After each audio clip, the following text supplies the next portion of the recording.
talk to us and welcome us to the country.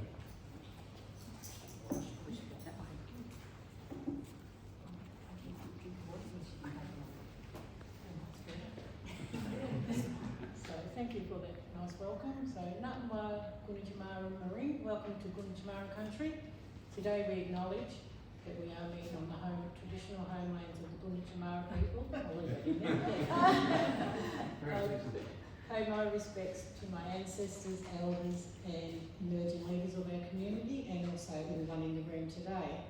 We also acknowledge the ongoing partnership that we have at Windamara with Heywood Rural Health, and it's forever evolving, increasing services to our community, and which leads to improving health outcomes for our community too. So also respectfully acknowledge everyone in the room today. Thank you.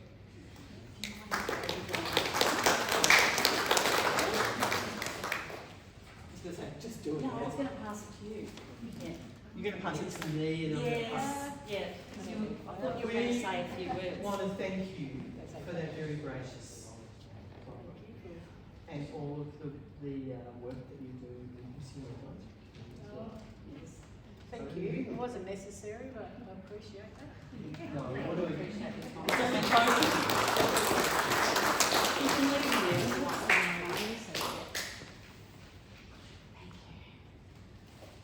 Thank you, Jill, for that. Well, it's my duty to declare the meeting open, and my predecessor's here so he can give me notes later on all the things that I did right, so that's great. Can I also begin very much thanking Auntie Janice for that welcome, and I'd like to acknowledge the traditional lands on which we're meeting today, the lands of the Gunichamaru people. I'd like to welcome all attending today, life governors, and today we have Mrs. Myrtle Handrick, somewhere in the back. Hello, waving to you right down the back. We also have Peter Matthews, the Chair of Portland District Health, and the very new but welcome CEO of Portland District Health, Sam Sharp, with us today. And we might have some other people joining us later from some of the other health services. I also want to welcome all of the residents that are joining us today, our staff, volunteers, the leadership team, and our CEO, Lee Parker, and anyone from our partner organisations that are joining us today. Welcome. I'm going to break from tradition already, and I'll ask the board directors just to briefly join me so that I can introduce them to you. Oh, did you? Yes. That's Liz. Yes. There you go. Unfortunately, one of our board directors was here for about 5 minutes, but got called back to her. Feel free, either side, doesn't matter. Got called back, unfortunately, to the bank because there was a ratio issue. See, it even happens in banking. So, can I introduce? I just want to make sure I don't stuff things up. Jill Warren, Karen Lishat. Did I say that sort of right? Lishash, Lauren Eason, Tony Oxford, Max Oberlander, Catherine Patterson, and Courtney Hogan. So you know when you've got a lot going on in your mind. So we're also missing Jennifer Todd, but just in case anyone doesn't know who the board is, I'm Karen Cook. I'm currently the chairperson. And we have a magnificent board, so we just wanted you all to recognise them and know who we are, even with our masks on. So thank you. You're welcome to go and sit down, but most of the board will be participating through the AGM today, so you'll get to see more of our And board directors. please feel free to come up and whinge at me if you want, as we have a cup of tea later. Thank you all. We do have apologies from a number of people, and I won't bore you with reading all those names out, but it will become part of the record of our minutes. So, unless I've missed anything, Lee's over there to kick me in the shin if I forget anything. Can I confirm the minutes of the previous AGM, which was held on the 3rd of December Please move I'll on. move those. Thank you. Do I have a seconder? Thank you. All in favour? Yes. So that's passed, thank you. And apparently now I'm going straight into my report, am I? Yes, excellent. You're not going to believe this, it's something like 7 pages long, so we'll see how we go.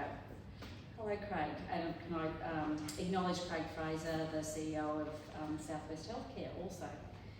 So on behalf of the Board of Directors, I would like to welcome our Life Governors and everyone to Heywood Rural Health for the 2021-22 Annual General Meeting, proudly held on Gunditjmara country in this wonderful setting.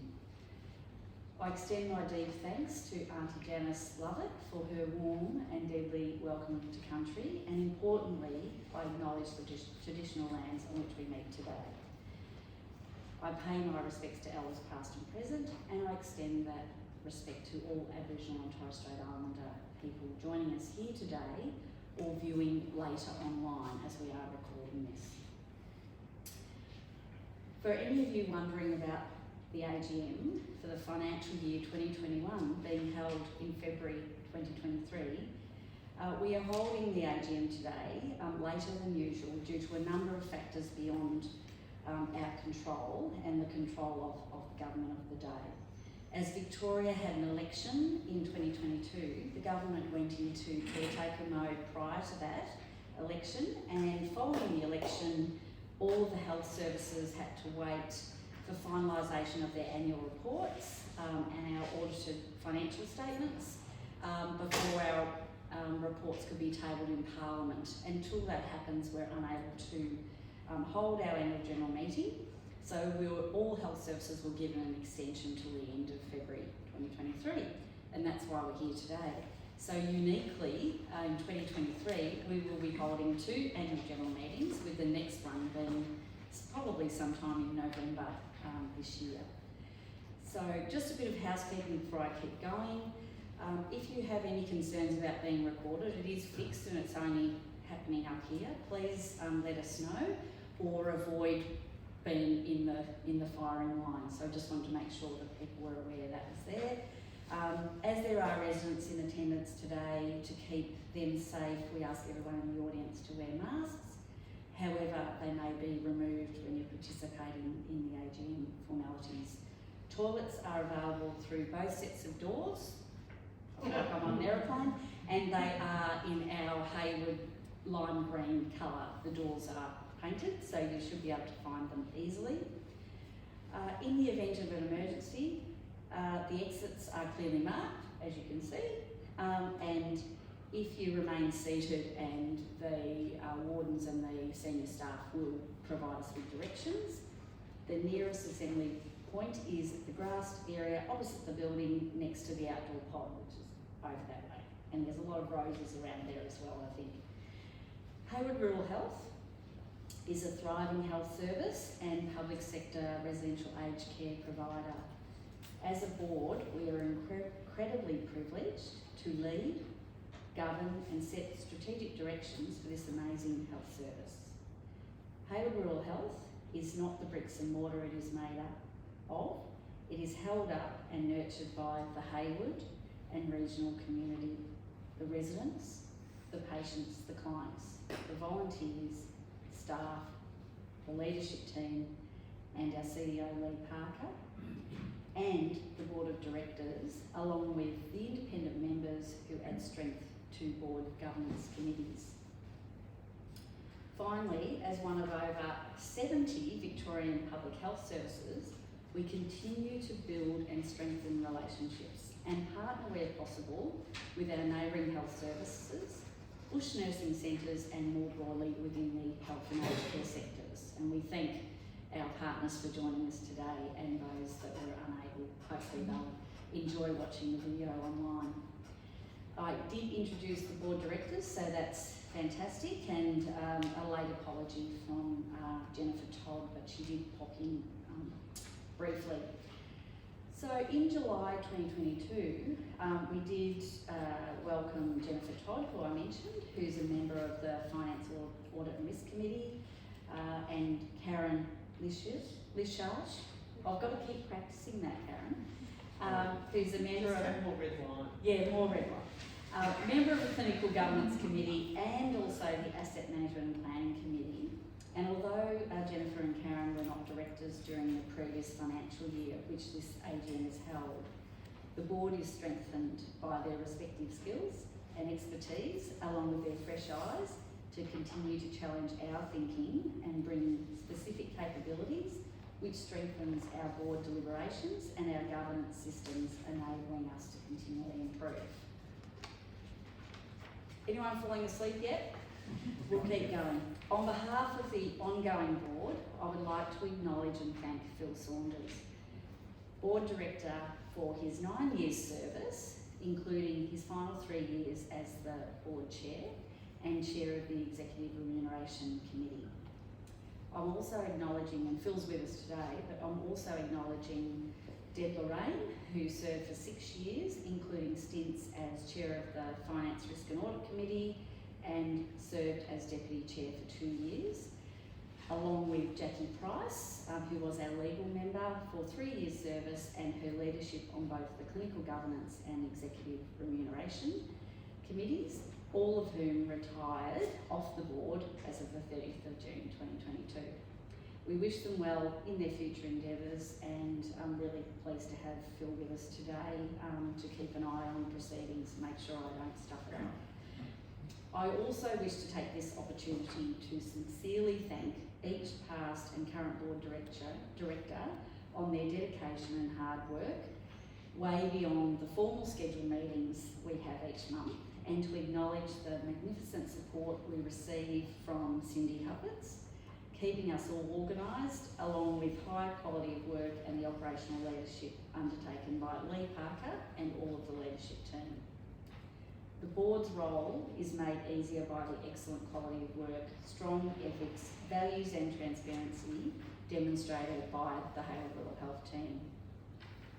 This is even more remarkable as most of the leadership team is part-time. As a health service, we believe we punch well above our weight and are very proud of the achievements and successes of the staff and the organisation as a whole. Thank you to our dedicated volunteers and staff teams, donors, funding bodies, including the Department of Health in Victoria and the Department of Health and Aged Care, the Western Victoria Primary Health Network, to name a few. Our sector partners and colleagues, we also send our thanks and who provide significant contributions towards the success of Heywood Rural Health. It does take a village. The previous financial year, as you all know, was very challenging, including the ongoing impacts of COVID-19 on the health service and the aged care facilities. And each individual visitor, carer and staff, including our volunteers, and all members of the broader community we serve, we acknowledge that. It is a relief to be able to move forward with our learnings from the past 2+ years. Heywood Rural Health also has a very rewarding year ahead, with many achievements and new projects to celebrate, as we still continue to wear masks. Some important achievements to highlight and celebrate from the previous financial year. Excitingly, the Minister for Health, or the then Minister for Health, the Honourable Martin Foley, visited Heywood Rural Health on the 30th of March 2022 to inspect our newly refurbished community hub, which includes the new Morat multipurpose room that we're all in at the moment, along with observing some of our significant infrastructure challenges. We hope the current Minister for Health and Ambulance Services, the Honourable Marianne Thomas, will accept an invitation to visit Heywood Rural Health and the Heywood Ambulance Service across the paddock over the coming year. To return to the topic of the Morat room, notably the name was shared with Heywood Rural Health following collaboration with local elders to identify an appropriate name in local language, and we're very grateful for that. In addition, we worked with the former CEO of Windamara, Jason Kanoa, to commission, via an expression of interest, the beautiful paintings you see on the wall. Tom Day is a Winditjamara Yorta Yorta man, and we are committed to partnering strongly with Windamara and the other Aboriginal community controlled orgs in the southwest to collaborate on providing strong and safe services to the Aboriginal community. And we committed to listening to the community we serve and continuing to incorporate the express needs into our strategic and service planning moving forward. The community hub refurbishment came in at $680,000, was due to the successful funding under the Rural Health Infrastructure Funding grants, and the Minister commented on the excellent efforts and achievements of the board and all rural health staff in achieving the outcome that you see before you today. I'd also like to take the opportunity to thank the Department of Health for all 3 rural health infrastructure funding to provide continuous improvement for our local health service and to ensure it meets the needs of our community. Still more to be done. Due to the continued COVID pandemic, the scheduled accreditation was not undertaken during 2021-22 financial year for the nursing home, hostel and home care packages and district nursing, and they were rescheduled for 2022 financial year with the residential aged care accreditation assessments completed in September 22, and we received 3 years accreditation awarded by the Aged Care Quality and Safety Commission, which is fantastic, in November of 2022. The health service continues to wait for home care package and district nursing accreditation, which we believe will occur this year, and also our accreditation against the national standards for our acute and community services. I'd like to recognise Dr. Gopi Patel, who joined Dr. Erin Gordon in the medical clinic in February 2022 as a permanent general practitioner. Unfortunately, Dr. Gordon finished in September 22. The board and the senior leadership team acknowledge the efforts of both doctors over 2021-22 financial year and thank Dr. Patel for her work in leading general practice at Heywood Rural Health. And that was particularly noted by our recent AGPAL general practice accreditation. So certainly Dr. Patel and the team in the clinic are doing incredibly good work. Also like to acknowledge the support and collaboration from Dr. Mark Gard and the team from Active Health, who have also been working with us, and we greatly appreciate their efforts, and we hope to continue to work to strengthen the ongoing collaboration and opportunities that might come. As an organisation, we are actively seeking to recruit additional GPs and or advanced general practice trainees and registrars to strengthen our offerings to the community right here in Heywood. Heywood Rural Health have refurbished the house they own adjoining the health service land to assist in attracting locums, GPs and nurses. And this accommodation has really assisted us in being able to attract people to come and work here, and it's been a great success and initiative led by a number of the senior leadership team, 2 of which are over there on my left, Lee and Lee. The board commissioned an asset management and planning committee in late 2021. This committee plays a critical role overseeing the infrastructure projects underway or completed. Importantly, the committee is charged with planning for the future use and development of our land and buildings. An important first step for the committee has been an active oversight of the first health service master plan, which is nearing completion. Many much larger health services do not have an asset management and planning committee, demonstrating our maturity and strategic focus for the future.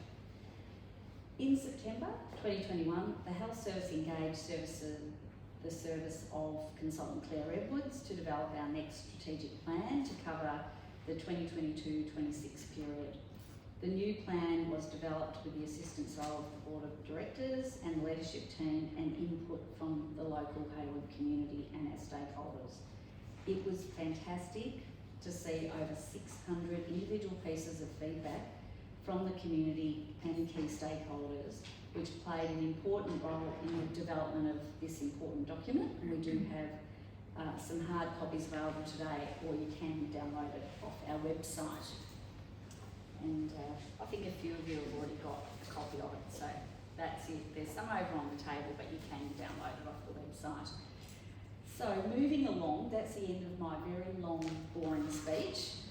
Can I now introduce you to our CEO, Lee Parker, to deliver the CEO report.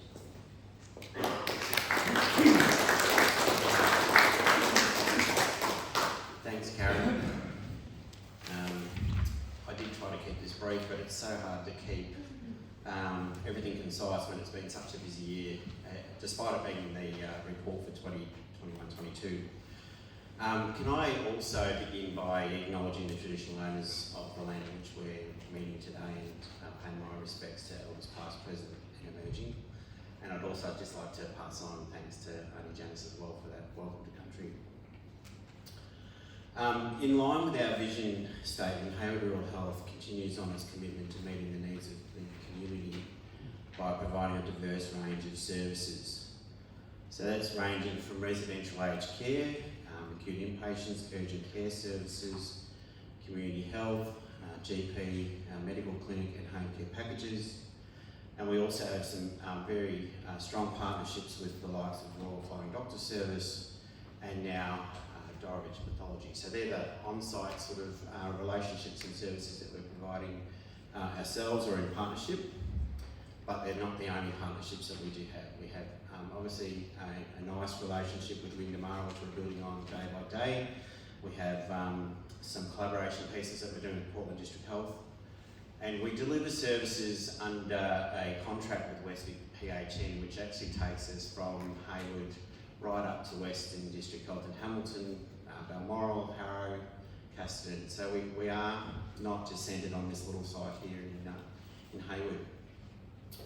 As an organisation, we're committed to the designing and delivery of services that are person-centred, meaning that people are treated as equal partners in developing, planning and evaluating the services they receive. Each year presents a variety of challenges and rewards, and the 2021-22 year has not been any different. Federal government aged care reforms that have stemmed from recommendations from the Royal Commission into the Aged Care Quality and Safety have begun to be rolled out, and this has meant and will mean significant changes are felt at the ground level, such as here at Heywood Rural Health.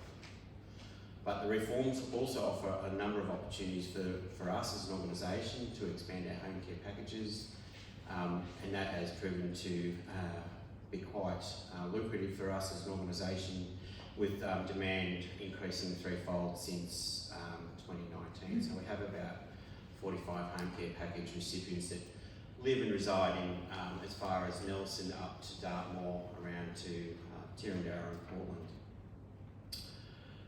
We have a culture of continuous quality improvement, ensuring that our residential aged care, acute care, community and allied health programs are delivered and in a safe and with quality in mind. And as Karen's alluded to, we've had our residential aged care accreditations and we're successful in receiving 3 years accreditation. We have our acute accreditation coming up, and we await the knock on the door for home care packages in district nursing.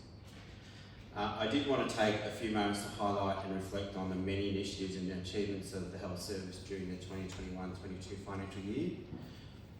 Firstly and foremost, health service met its obligations in the annual statement of priorities with the department, so that's an agreement between us as an organisation, the board and the Department of Health. The statement of priorities, or SOP as it's affectionately known, is consistent with our own strategic plan but brings alignment between government policy, direction and priorities and that of ours as a health service. In summary form, there are a great number of achievements and quite a number of other firsts, including the creation and publication of the first Heywood Rural Health Gender Equality Action Plan, which was required under an Australian first piece of legislation, the Gender Equality Act. We had Dorridge Pathology commence in January 2022. They're based in this building here and they're delivering a much needed and extremely popular blood collection service for the local community and they're here on a Wednesday and a Friday morning, and that's been very popular and extremely busy service. So we welcome Dorevich to Heywood Rural Health. We also had Dr. Gopal Patel join the GP clinic, which Karen's talked about, and I'll just take this opportunity to thank both Doctors Patel and Gordon for their contribution to the health service and the local community. Probably very exciting from my point of view and the residents and the staff, we have a nurse practitioner, Cam Benton, who joined the team in a collaboration pilot with Portland District Health, and that was funded by the West Vic PHN. Cam works in conjunction with Doctors Margard and Gopal Patel to provide medical services and interventions on their behalf. She's been very welcomed by staff and residents alike, and has meant a reduction in that workload of the GPs so that they can concentrate on other things. Cam has become an integral part of our model of care in the residential aged care service. Having a nurse practitioner like Cam here at Heywood is the envy of any other residential aged care services and facilities, and proving that she's been so successful, I believe we'll have approaches, and we've already had a couple of approaches around how that model of care works. So we've committed going forward to Cam as a nurse practitioner, and we have in the pipeline with Portland District Health 2 nurse practitioner candidates to make the model even more sustainable. It is an amazing initiative that's been born out of the collaboration between Portland District Health and Heywood Rural Health.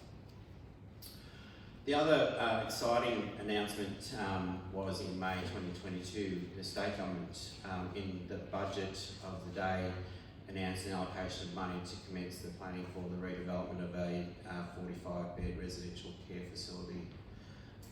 With the business case well underway at this point, and it's to be presented to government by the end of this year, with a hope that it'll make through to the budget announcement for May 2024.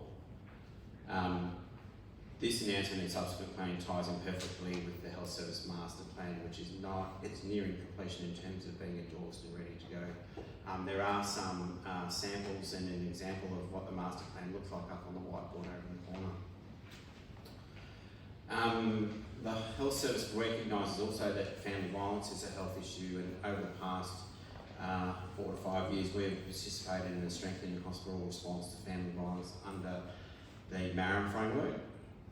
Training's been rolled out that aligns policies and providing guidance for staff to be able to identify and respond to family violence, and we're not immune in this community in any shape or form. We will continue to focus on this important piece of work into the future. The Health Service continued to invest in its facilities, equipment and technology through the year. We've improved our fire safety through commissioning of upgraded fire hydrant systems and pump sets. We've opened this beautiful room and refurbished the medical clinic and the community health hub.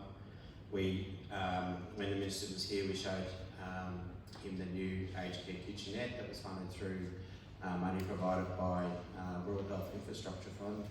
That was done in conjunction with the design, was done in conjunction with the input of the residents, and I think we have a proud, modern and accessible functional space that's available for all.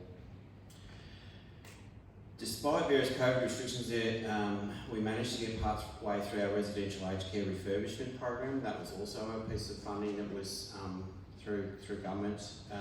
We were stymied, I guess, in some respects because the money was designed to improve public sector residential aged care and get money out into the economy when the pandemic was just starting, except all the restrictions pretty much said you can't have visitors, you can't have non-essential people, including contractors in residential aged care. So we've been playing a bit of catch up with that, but we were at times able to get some of the communal area refurbishment work done, so painting, carpeting, etc. So we're on our journey to try and get that finished before the end of this financial year.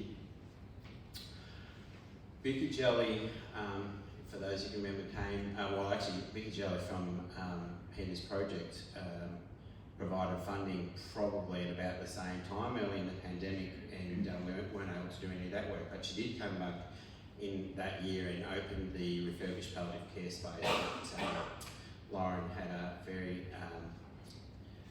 strong hand in sort of designing and getting the equipment up and running, so thank you, Lauren, for that. And unfortunately on the day, we weren't able to take Peter's project representatives to the room because of all the pandemic conditions, but we did have a nice opening ceremony out here, just out in the gardens. Buildings, furniture and equipment only go a small way to making up the fabric of an organisation such as ours. As they say, staff are the greatest asset, and it's our dedicated staff in particular that makes this organisation really hum and a great place to work. The past few years have been extremely trying, combating and responding to the pandemic, and 2021 was no different. And if you remember back probably to the start of last year, that was when Omicron started, and we all went through it again. Despite this, the staff went about doing what they do in the only way they know, to the best of their abilities and in the interests of the residents and their staff colleagues. This has often meant working longer, working double shifts, working short. At the end of the day, they just pitched in when the time needed it, and it was an all-hands approach to solving the problems on the day. But to support our staff through this, the Health Service provided a wide range of staff wellbeing events to try and break up the workplace challenges with a bit of fun and enjoyment, particularly around some theme-based lunch events. But in the background, we also made sure that the staff had access to one-on-one counselling and emotional support through our workplace coach and EAP counsellor. We've also invested in improving the staff amenities, and the pod that Karen mentioned before is one of those. It's been very, very popular. We've also converted the house, which was an investment property, effectively into a space that staff could use, especially those that were travelling long distance and or working like a late early in their roster. The Health Service continues its support of flexible working conditions and options, including support for staff to be able to work from home, either permanently or in a mixed hybrid mode of some on-site and some off-site work. One thing the pandemic's taught us is that the Health Service can effectively function with this type of flexible approach to working conditions for certain roles. The ability to work remotely will continue to feature for the foreseeable future, and in fact opens up a world of opportunity for this Health Service as future recruitment positions is no longer geographically constrained to the local area. Although the 2021-22 year presented us with some challenges the Health Service couldn't do without its amazing volunteers, the support we receive from our volunteers is priceless, and we acknowledge that they are the glue that holds our community together. Their passion and commitment to us as an organisation is greatly appreciated. We've continued to support our partnerships with a number of local key service groups, including the Heywood Senior Citizens Lines and other service clubs of Heywood, the Heywood RSL, the Secondary College, which we're strengthening the relationship with them as we go, the Heywood Bowling Club, and particularly the Heywood Men's Shed, who we hold in very high regard. So thank you, Terry, to you and the team at the Men's Shed. Whilst that financial year was proven to be very busy, the next financial year is proving, the one that we're in now, is just as busy. The first 6 months were hectic. The next 6 months is going to be hectic. We've got a number of activities to complete. Not only have we got infrastructure works, we've got an accreditation, we've got a new strategic plan. The board and the leadership team will commencing now in earnest, delivering on the newly endorsed strategic plan that was endorsed by the department in November. We've just about to finalise the master plan.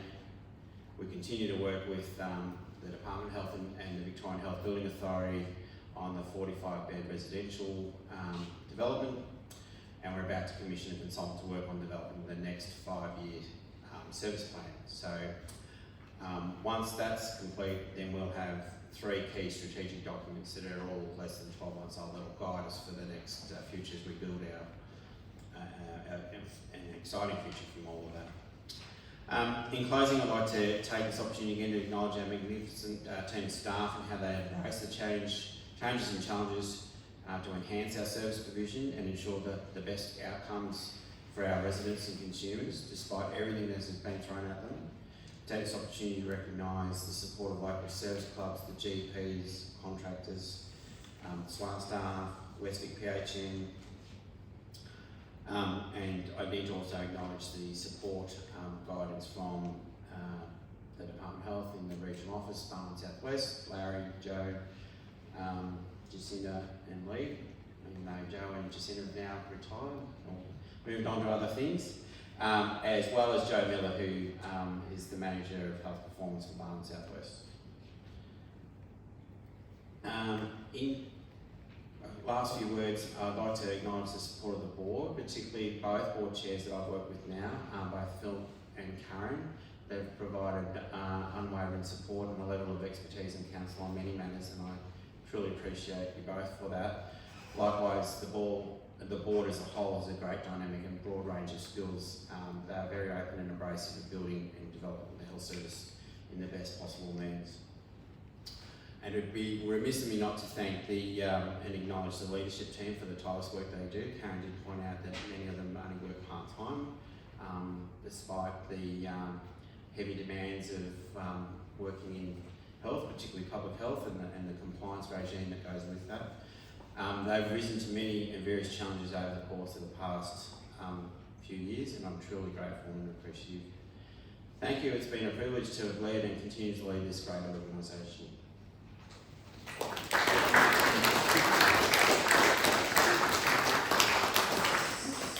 I have the pleasure of inviting Lauren Easton now as Chair of the Finance, Risk and Audit Committee to present the Finance Report. Thank you, Lauren. I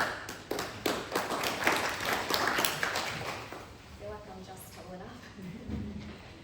So thank you. My name is Lauren Easton, and as a Director on the board, I'm also Chair of the Finance Subcommittee. So today we've just got a couple of key financial statements to go through with you.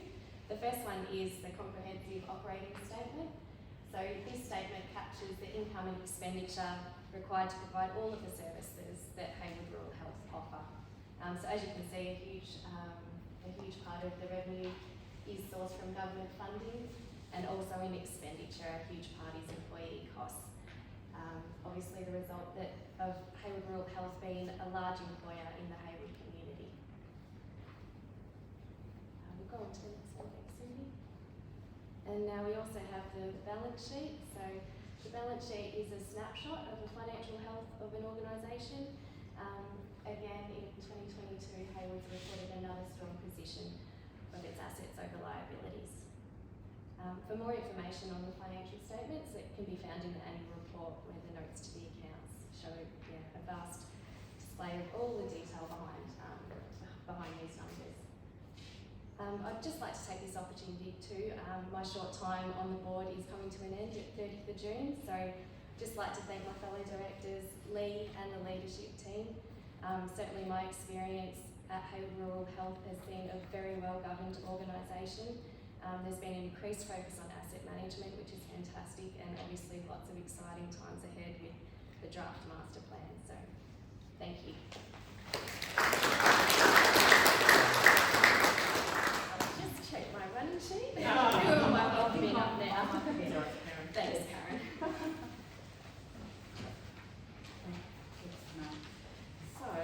Thank you very much for all of those reports.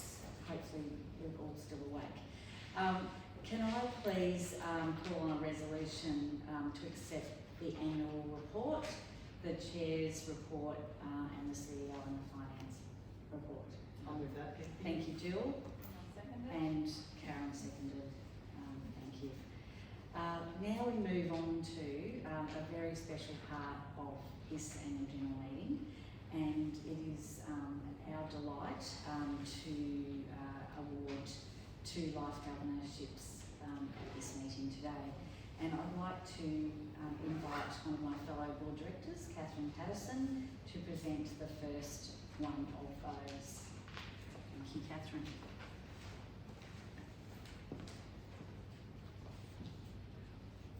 Thank you, Karen. Thank you to everyone for being here. Just a little bit of background on this award.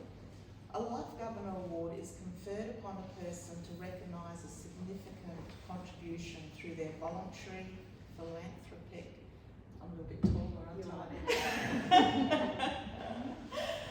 And or professional service to Heywood Rural Health.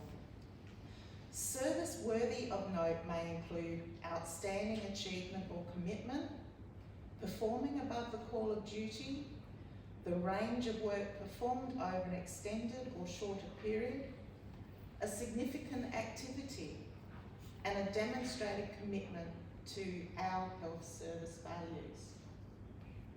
The purpose of the award is to recognise and honour people whose service has resulted in a significant benefit to Heywood Rural Health.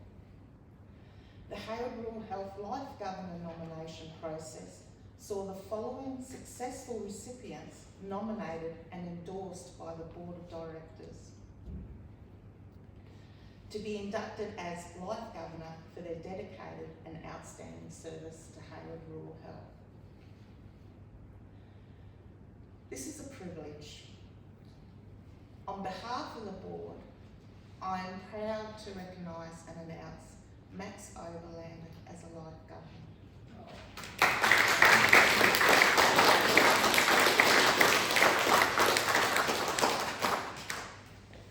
Max is a current serving Board Director and dedicated volunteer to Heywood Rural Health, as well as with other organisations across the Heywood and Portland regions.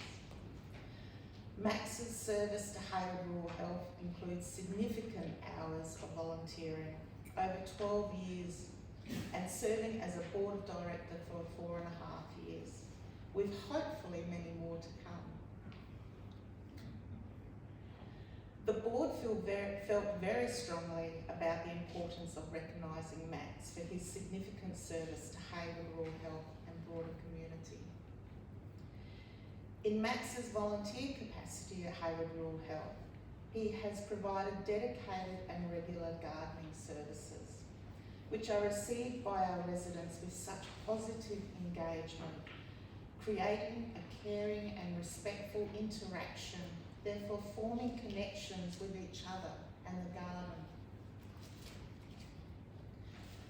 Max volunteers on site on a weekly basis, creating beautiful garden spaces at the request of residents, ensuring they have aesthetic pleasure to observe out their windows or on their daily stroll. Max also undertakes the annual rose pruning and more recently has overseen and assisted the residents with their vegetable and herb garden, and has delighted the residents each year by providing an abundance of beautiful flowers from his and his partner in crime, his wife Chris's garden, for both the Anzac and Remembrance Day wreaths. Remembrance Day wreaths. And he encourages the residents to create their own flower displays and arrangements in vases, which the residents enjoy immensely. Max is known as a great listener, communicator. Boy, can he talk. Yeah, as well. And sharing jokes. He is always eager to lend a hand whenever there are jobs to be done. He never needs to be asked. He just turns up and puts in the hard yards. He's a compassionate man, which is greatly respected and admired by all at Heywood Rural Health. As a Board Director, Max is a member of the Consumer Advisory Committee and is a past and current chair of that committee and a mentor to both new and not so old directors, with the goal of listening to consumers and our community about their needs and ways to improve our facilities and service delivery for our residents, patients, clients, and the entire workforce. Max exudes the values of Heywood Rural Health: respect, responsiveness, care and integrity, and always has the residents, carers, staff, volunteers and his fellow Board of Directors colleagues at the heart of everything he participates in. Congratulations, Max. It is an honour to award you a Life Governor of Heywood Rural Health.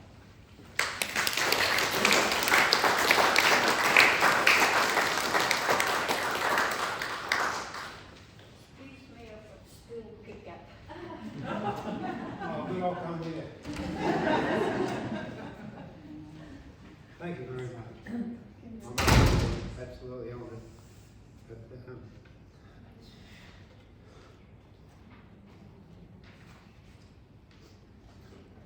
But, what more can I say? We have a great team here.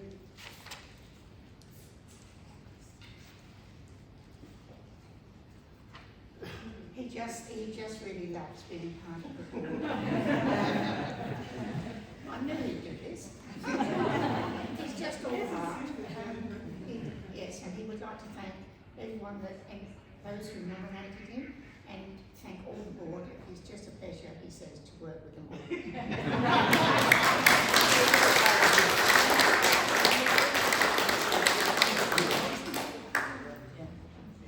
Thank you very much. Well done, spokesperson. Yeah. And we'll get some photos. Now, get to you. Can we have the photos? Sorry, just on Lucky this you're wearing side. glasses. Oh, you want to be over there? Yeah, sorry, just better photos. Okay, we'll go over. Sorry. Oh, there we are. Can I just say a little bit about this? Yes. Oh, Please, please. This is by a local Gunditjmara artist, Beck Clayton. It's actually Max's story. I'm sorry, I'm reading this from this paper, but I want to get it correct. The U shape is a symbol for a person that Beck has painted 2 rows of people to represent the aged care residents and staff who Max has helped over the years. There are 2 different garden beds, veggie gardens and rose gardens. The people around the garden beds are people who have enjoyed gardening with Max and benefited from his efforts. So thank you, Max.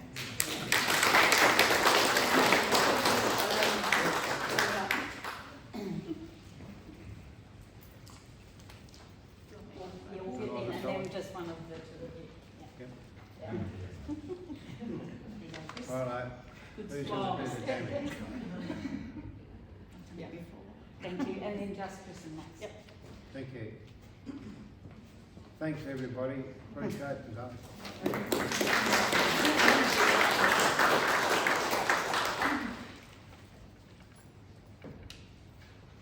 I'll stand on my tippy toes. It's now my pleasure to invite another fellow board director, Tony Oxford, to confer the next Life Governorship. Thank you.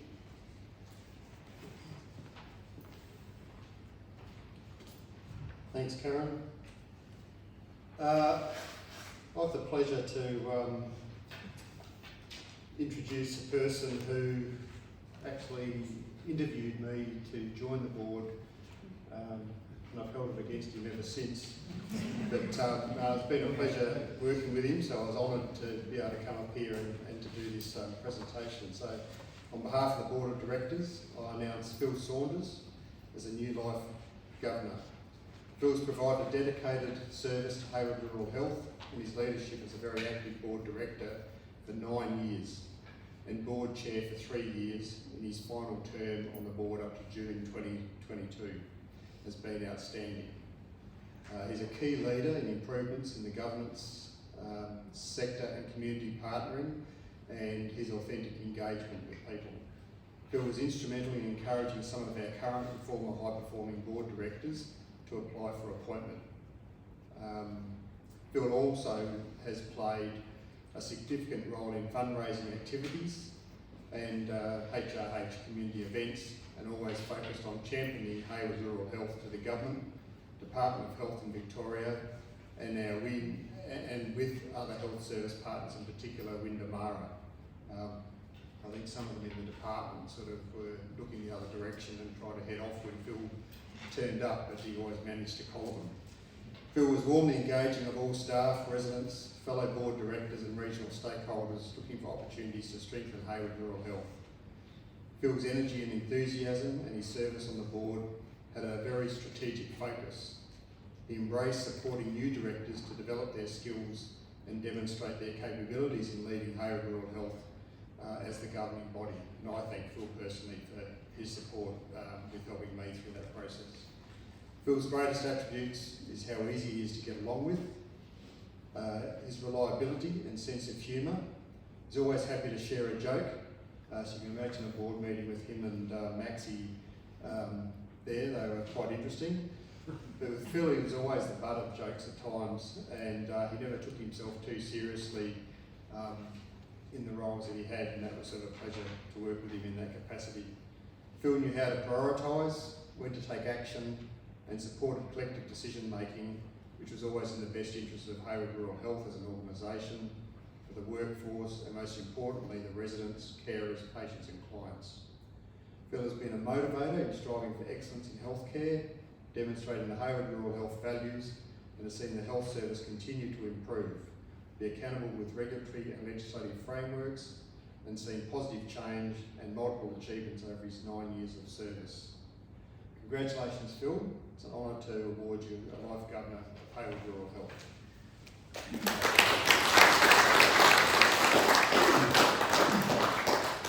We've got to be over this side. Oh, I've got to be on this side. We do.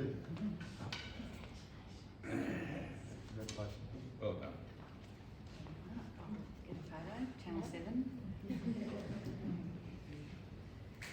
And you have the story. I do.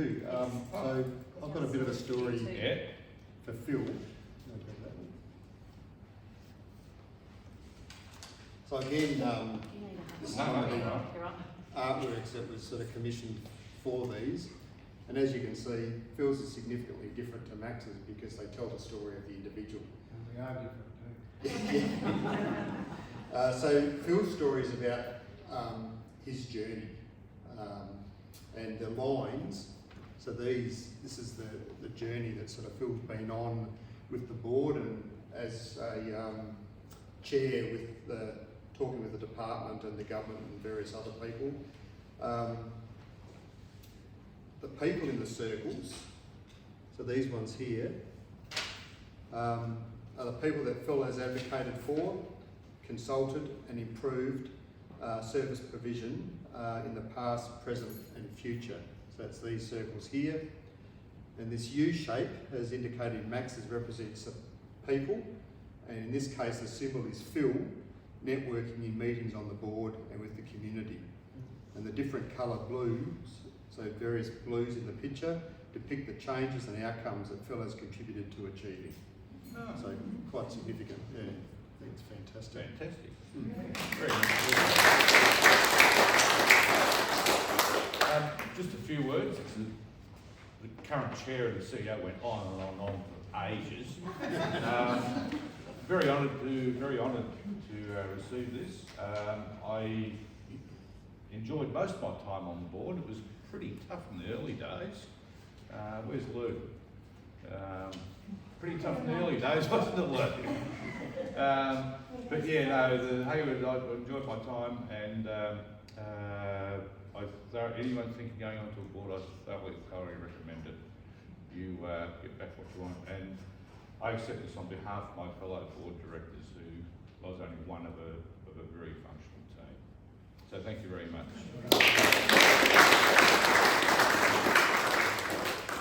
Oh, next bought new pants for the occasion. We are nearing the end, but we've now come to a very exciting moment, and can I invite the next people who are going to talk to you, my fellow board director Courtney, to introduce our guest speaker. Thank you. Thanks, Karen. We're extremely honoured here today to have in our presence Melissa Millie Tapper, who will share with us today her journey as a well-renowned table tennis player. Millie, you might recognise, she's a local to this region, growing up in Hamilton with her family, and she now resides in Melbourne with her husband and pet dog Winston. Millie is a 2-time Olympian, and she made history in 2016 as the first Australian athlete to qualify for both the Olympics and Paralympics in the same year. Some of her impressive accolades also include she's a 3-time Paralympian and silver medalist at the 2020 Tokyo Paralympics, 2-time Commonwealth Games representative, winning bronze in 2014 and gold in 2018, not done, and 2-time World Championship bronze medalist. In 2019, Millie was also named the Victorian Female Athlete of the Year, alongside the likes of Kathy Freeman, Kim Brennan and Christy Marshall. Last year, Millie began working at Ernst & Young as a consultant in the People Advisory Services, and she's now in the process of creating her own athletic everyday wear brand, with a percentage of every sale going towards equipment for children living with a disability. I'm pleased to invite Millie to the front to share her inspirational story with us.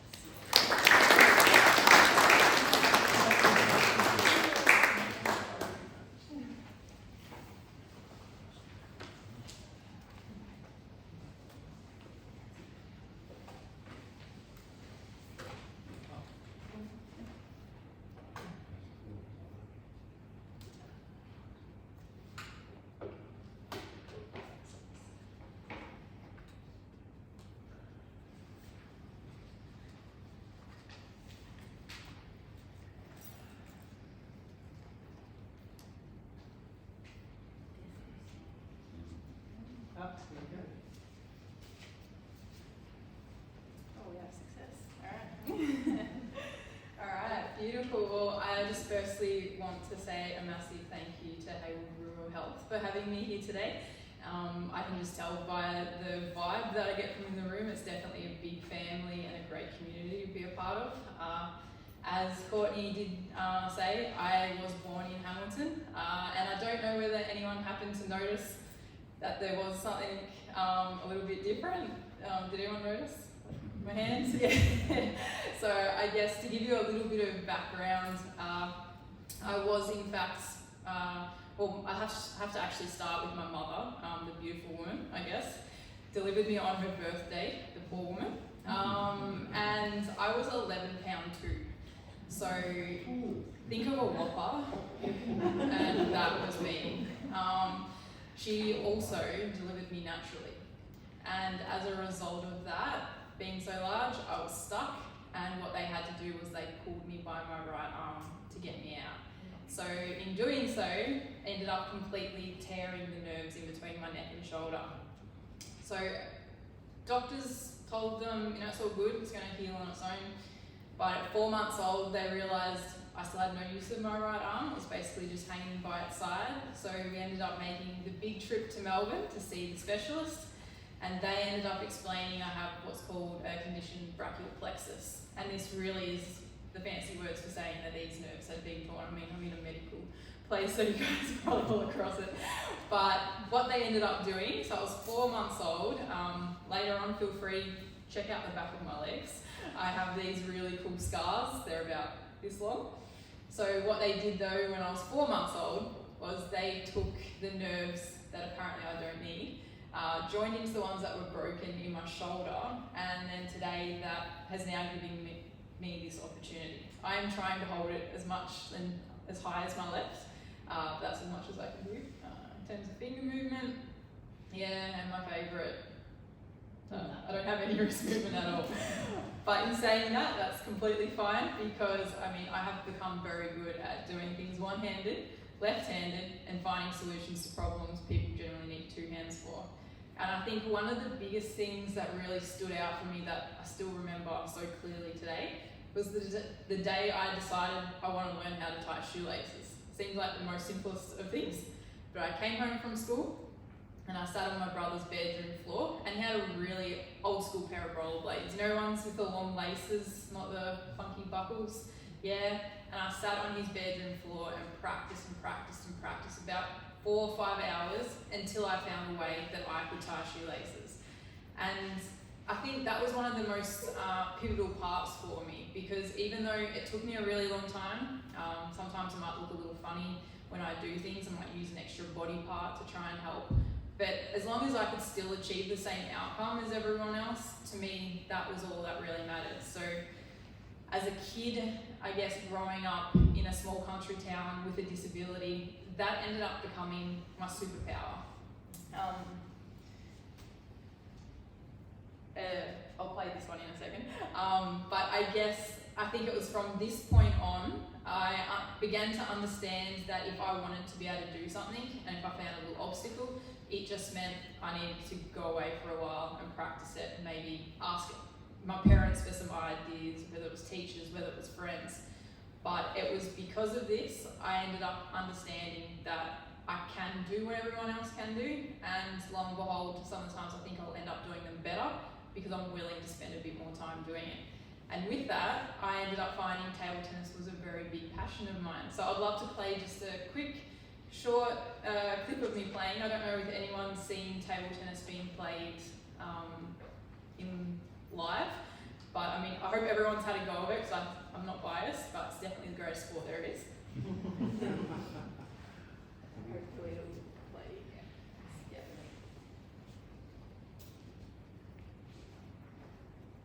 It's a little bit of music for you too.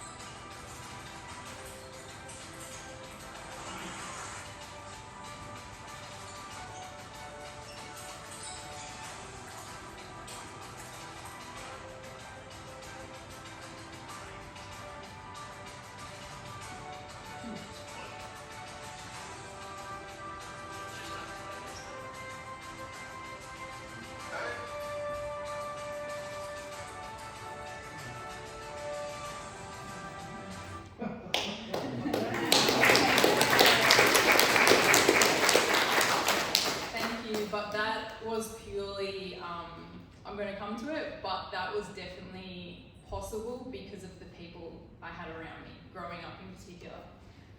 So I think it's important to show you sort of a bit of childhood and as I was growing up, even though my brother and sister, I think, wouldn't be too impressed that I put that photo up of them. But as a typical youngster, I wanted to be just like my older sister. As you can see, I always tried to dress like her. But as you can see down on the right hand side, this was one of the most major operations I ended up having, and what they ended up doing was having plaster around my entire right arm. It was around my entire mid-waist, and you can see there's a big pole that then also held my hand out. I still wanted to go to school. My friends were there. That was where I wanted to be. So my mother, once again, made me, it was during winter, she made me special jumpers that had like Velcro down the sides so I could still go. I still looked like I was wearing a similar uniform to all my friends, and that still meant I got to play. I also remember with my friends, as I grew up, I was never treated any differently to anyone else. Everyone understood that I had a disability and that I would find things different or a little bit difficult at times, but I was never treated any differently. And a good example of that was when I had this cast on. We were playing Tiggy, and the school oval had like a little bit of a bank before it went down onto the oval. So he's been running with this cast on down the bank, fell over. My friend came, tagged me, said, "You're it, run off." Perfect example of like figuring out how you get up and you've got to start chasing after everyone. So I think I was incredibly grateful to have such amazing people around me that, you know, pushed me, but I was never also wrapped in cotton wool either. And as I grew up, I loved playing sports. I think sport is such an important thing, particularly for children these days. I was encouraged by a very incredible PE teacher to play every sport that I could. Definitely was not fantastic at all of them, but I did come across table tennis one afternoon, gave it a go, didn't know how to hold the bat, couldn't hit the ball. If I did hit the ball, it hit the back barrier or it'd be under the table, wherever. But I had so much fun when I was doing it, and generally when you enjoy doing something, you keep doing it, and the more you keep doing it, the better you get. And I was about just before my 15th birthday. I don't know whether my parents were a little bit crazy or they just knew something that I didn't, but I ended up moving from Hamilton to Melbourne, lived with my older sister, and that meant I could continue going to school and keep going for my table tennis dream that began to evolve. I knew table tennis was played in the Olympics, so after I saw Kathy Freeman run in the 2000 Olympic final, I was dead set that table tennis and Olympics was what I was wanting to do. I think this is a really great quote. Be naive enough to start, but stubborn enough to finish. I had no idea what I was getting myself into when I decided being an Olympian was a dream that I wanted to achieve. It was definitely going to mean I had to make certain choices. That meant moving away from my closest friends, my mum and dad. It meant at times I would have to miss birthdays, family get-togethers. Sometimes meant I had to travel overseas, be on my own, and be faced with certain little obstacles as well that would arise. But I think being the number 3 in the family, I was also incredibly stubborn, and I wanted to definitely see it through as well. So now with a dream of making an Olympic Games, I started competing a lot more. The first photo on the left was the first photo that ever was taken of me playing table tennis that went into the Hamilton Spectator. And slowly as the time went on, I got a little bit better, started winning a few more age groups, and I tried across my career to qualify for 2 Olympic Games and I missed out. I tried for 2 Commonwealth Games and I missed out. Each time I got a little bit closer, but it still wasn't good enough to have made a team. And then when I was 19, I was approached by the Australian Paralympic Committee. Now, I'm assuming everyone knows what the Paralympics are. Yeah, so it's basically like the Olympic Games but for athletes with a disability. And again, I was incredibly naive because at that age, like I said, I'd never looked at myself as having a disability and I'd never been treated like it. Therefore, to go and compete at these games that was all for people with a disability, I really was not too sure about it at all. But I was offered a trip over to Jordan to compete, and if I enjoyed it, then I would have an opportunity to try and make a Paralympics. So a free trip overseas, right? It's hard to say no to. Yeah. So I headed over, but absolutely stoked that I did, because it was from this moment on, I think my outlook on life completely changed, but my outlook in terms of sport also was going to change immensely. I walked inside this stadium that was filled with seats around the outside for about 5,000 people. In the middle, there were about 15 table tennis tables all set up with individual barriered courts. And as I walked around, I could see athletes from all around the world playing table tennis. Some had one arm, some had one leg, some had no legs. Some were in a wheelchair and they had to have the bat strapped to their hand so that they could hold on to it and play. But the most incredible guy I saw playing table tennis was from Egypt with no arms. So I don't know if anyone happened to have seen him. He was competing in Tokyo as well, but I hope everyone's thinking, how do you play table tennis with no arms? Yeah, it's kind of like a vital part, right? This is in fact how he would compete. So he would hold the handle in his mouth, as you can see. He would compete with one shoe on, and with the foot that had no shoe, no sock, was out with the ball between his big toe and the next, flick it up, and with the bat in his mouth, play it over. Now, and I'm also not just saying it's like, well done buddy, good job kind of thing. I know I haven't seen anyone other than Rhiannon play table tennis in the room, but I would comfortably say that he would beat you all. Yeah, he was seriously impressive, and I think one of the greatest things from seeing this just myself is, I'm human, everyone's human, and at times you think to yourself, this is too hard, I can't do this, why me? But I think particularly being an individual growing up with a disability, you find out that you're capable of so much more than you realise until you're forced to. And I think in a way COVID kind of woke a lot of people up to that. It seemed absolutely impossible to begin with. You look at us now 3 years later on and you find a way to cope and adapt. But individuals with a disability have been doing that from day one. And from now on, particularly from seeing him compete, I also remind myself that that's the mind frame I need to give myself is, yes, things are difficult, but if we work hard enough at it, you can always find a solution. So I was now hooked on Paralympic sport, qualified for my first games in 2012, wasn't still satisfied, I still wanted a little bit more. So I was really excited that from 2016 I ended up qualifying for my second Paralympic team, and 3 weeks later I also qualified on my first Olympic team. And that was the first time ever an Australian Paralympic athlete had qualified on an Olympic team. That only took 18 years for me to do, which is quite a while. Yep, my nephews and nieces aren't even close to that age. But I think what I'm really proud of in terms of myself and my family, that they saw that I had a dream, something I wanted to work towards, continually supported me through it. I mean, through that entire period, when I qualified, I was 26 years old, and I had not lived in Hamilton for a good 11 or 12 years, yet my girlfriends from Hamilton, still to this day, are my biggest allies. And I think with sport, something like that is really, really important. Because if you find a community where your desired behaviour is the normal, I think that's where you want to be. And I'm very grateful that across my career I've been able to find that, from friendships to my sporting clubs in Melbourne as well, because it's absolutely impossible.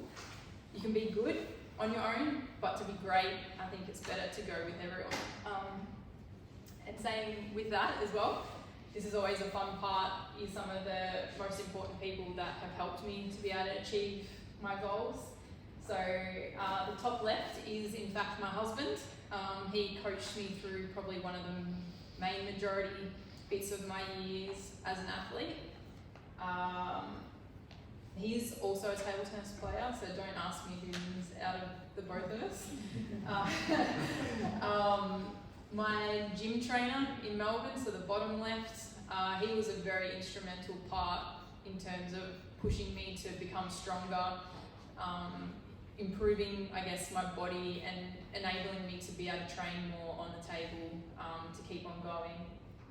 My nutritionist, having her on my side as well, helping me understand the right sort of foods I need to be eating at the right time, so I could continue training and performing when I needed to. And then lo and behold, it's really important that you've got an awesome team as well. So top right was our Paralympic team that was over in Tokyo, and I think Australians do it really well. We're very supportive of one another, so whenever someone was playing, someone was there. And I think having that group around you is what can change, again, a bad result into a great result. So I think through my career, I've been very grateful to have such people around me. This one I always love to just display for those that haven't had too much connection, I guess, with an Olympic Games or a Paralympic Games. If you want to know anything in particular about it, just call out and say. But the Olympic rings are probably one of the most iconic things that someone would be able to associate with a Games. Every athlete village will display the Olympic rings, and it's a really nice spot, I guess, to go, and everyone will have photos. Sometimes you'll see the line, like some crazy queue to get to the front to have a photo, hence why I went at night time when no one was around. The bottom right one was inside our competition stadium. As you'll notice, it's packed full of people. That was in fact exactly how it looks. However, though, when we were competing, our teammates did come down, and again, Aussies are very loud, so even though there were several thousand people missing, you would not have known when there was an Aussie playing, because they did a really awesome job still supporting. And the rooms, so the top right, that is the room that I was sleeping in when I was in Tokyo, very small. That's probably in line very much with Tokyo, Japanese sort of things. We slept on cardboard beds, that was true. They were very impressive though, I do rate them. But probably one of the funniest things, and I guess an everyday person or an able-bodied athlete didn't really realise, but we had to go to the dining hall 3 times a day, so that's where you go to get your meals. And for me, I dreaded it. And you're probably wondering, okay, why? Well, tray is one, yes, but can you see the gloves that I have on?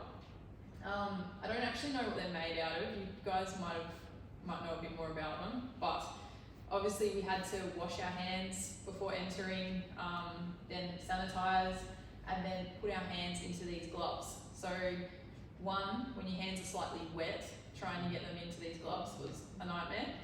And 2, trying to get a glove on this hand was the hardest thing ever. My friend thought it was a great laugh though. Hence she ended up filming me one day trying to put them on. But again, we managed, we survived, I got fed, and again, yeah, it was definitely one of the best experiences I've had, even given the circumstances that we were put under. So, has anyone got any questions or you want to ask anything about an athlete's village or anything like that? Yeah. One question not about these ones, but the previous photographs. Yep. I saw you with the weights. Now, weightlifting is normally bilateral. Mm-hmm. You know, you have to have it balanced across your body. Did you have a modified structure, or how did you manage it? That's a good question. So, I'm not very good at going backwards. Is that? Yeah. Oh, it works. Alright, so this one in particular is called a belt squat. So you'll see around my waist, I've got quite a large belt hanging, and then it actually hooks into here. Yep. And then it's a squatting machine. So there's nothing up, it's all pulling from my waist down. I have perfectly fine function through both my legs, so that for me is quite an easy sort of movement. If you were to ask me though to have the bar, you know, like the Olympic weightlifting bar, if I was to have that on the ground, see, because I can't straighten both my arms, or my right one, then pull up like that, it's going to be quite lopsided. But the fun thing is, you always get very innovative and try and find new ideas and ways to do something, because that exercise is great for hamstrings, that's good for table tennis. So what I can also do is do it one-handed, like this, and then pull up and catch it across here. So yeah, I think, and that's what I really love about sport as well. It sort of pushes us to find a solution, or you have a problem, you go away and you find a solution. Yeah, so that's a really good question. I mean, my disability is my arm, but you know, again, someone with a leg disability or in a chair, again, you continually keep adapting and finding ways to improve. Yeah. How do you serve? Yeah, so a legal serve in table tennis is open palm. Again, it's one of my biggest problems. I can't actually turn it over. So I put the ball, I can hold on to the ball. I do have a little bit of finger movement. The ball will go into here, I can throw it up, release it, and then, so that is my exemption, basically, for parasport. But what ended up happening is when I first began, I didn't have the brace. So my wrist is quite floppy without it. And I would throw the ball up and sometimes it would go here, there, like going everywhere, right? Yeah, so it was where I ended up deciding I needed to put a lot more time into it. And this was like a years and years project though. And then the adaptation, we found the brace by accident. And then I can now minimalize the amount of discrepancy, I guess, when I throw the ball up. But because I put so much time into it, it's one of the most annoying things to practice, service. Like, it's kind of boring in a way. But I put so much time into it to make that better. I think I ended up with one of the best service in Australia. So it goes to show you, right? Like, even though the most sort of, you can be creative with something, but put the time in, you don't know where that will end up going. Yeah. It's a good question. Good? Yeah? I apologise also, I'm quite a talker, so bear with me. So if there is something I have learnt tremendously through sport and growing up as a child and an adult with a disability, that it is the choices that we make that will determine how we live, not the circumstances. So regardless of what is going on, if you can have the mindset of continually trying to grow and improve, I think that is where you will find the most happiness regardless of what is actually happening. So thank you all very much for having me today. And I mean, I'll be hanging around at the end, so please come up and say hello, and thank you very much.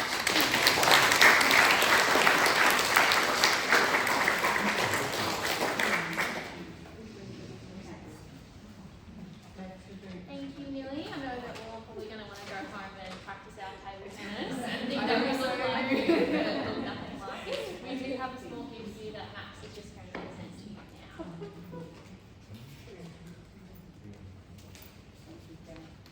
What an inspirational young lady this is, eh? Really fantastic. You've been a very great speaker for us all, and everyone in this room has certainly enjoyed it. And I tried table tennis for many years, but I don't know whether I could beat you or not. I also tried to register to play for Collingwood Football Club, but they wouldn't take me on. I'll have a go to them, Yeah, I know that our CEO, he's anti-Collingwood, so I thought I'd mention it. But beyond thank everyone for coming here tonight, and certainly on behalf of Heywood Health and everyone here, we wish you all the best for the future. Good luck, and behave like the rest of us old people.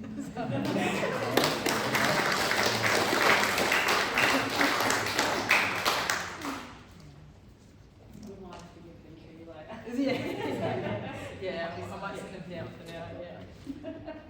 Thanks, everybody. Thank you.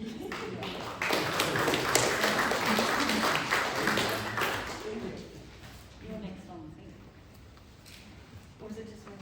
Okay. It's only you. Thank you.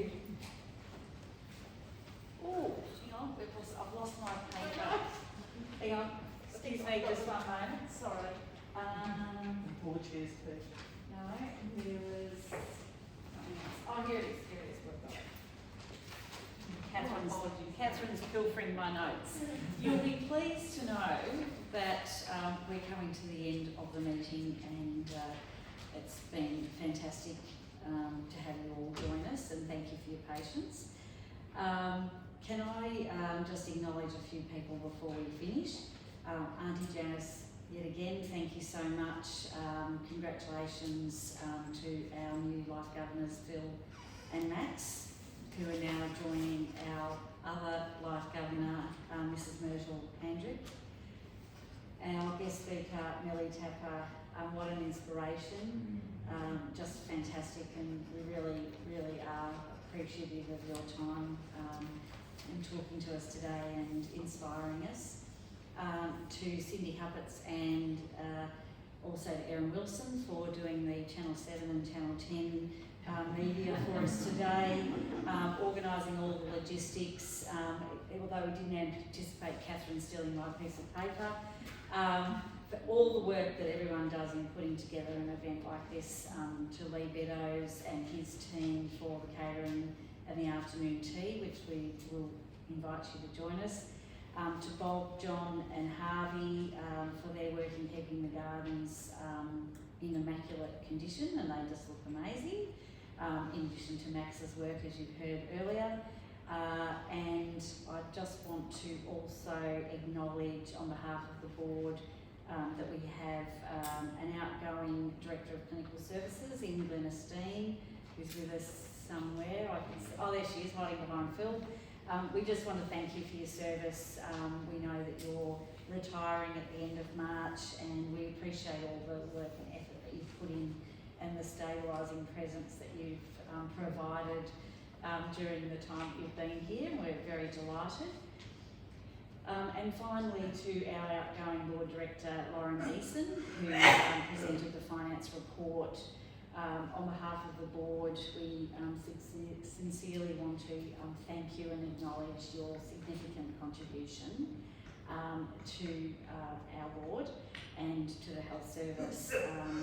Lauren's financial management skills and her governance skills have been second to none, and Lauren is the current Deputy Chair of the Board and chairs both the Finance, Risk and Audit and Asset Management Committee. And all of us and the organisation has benefited from your skills and leadership, and we wish you every success, and you might come back and join the board in the future. Thank you all. I'll declare the meeting closed. For those of you travelling, have a safe journey, and if you can, we'd like you to join us for afternoon tea, and I hope everyone enjoys their weekend.